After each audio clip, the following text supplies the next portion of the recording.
Cockapoo. It was in 2007 that little Maddie joined our family.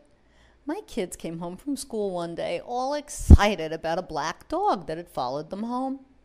It was immediately obvious from the tag, however, that the dog belonged to someone else and we could not keep it. We phoned and found out that it belonged to a local breeder. Somehow it had made its way outside of her yard and wandered several miles down to the schoolyard. The breeder came right over to get her lost dog, and we found out that its name was Sweet Pea. My kids must have been wearing their best devastated faces when she came to pick up the dog, because the breeder told them to come to her kennel the next day and pick out a puppy from Sweet Pea's latest litter. All signs of sadness disappeared as they amped up with excitement. It was like Christmas Eve. They just couldn't wait until morning. We were met by the breeder, who talked to the kids before showing us her dogs.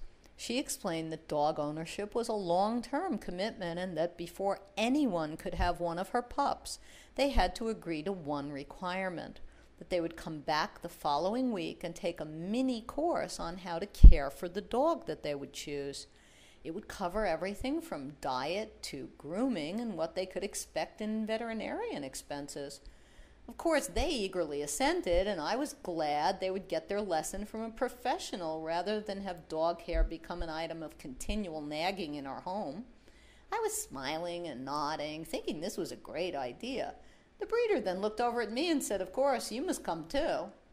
I was surprised, but figured I'd be driving the kids over anyway, so I said I would. With that agreed, off we went into the kennel area, where we quickly chose Maddie, the smallest of the litter and the only female. It wasn't long until Maddie was old enough to meet the kids down at the schoolyard, just like her mother had several years earlier. The kids and Maddie have grown up together, and they are happily inseparable. One day, Maddie and I will be too old to accompany them out into the world, but we'll enjoy waiting for them back here at home.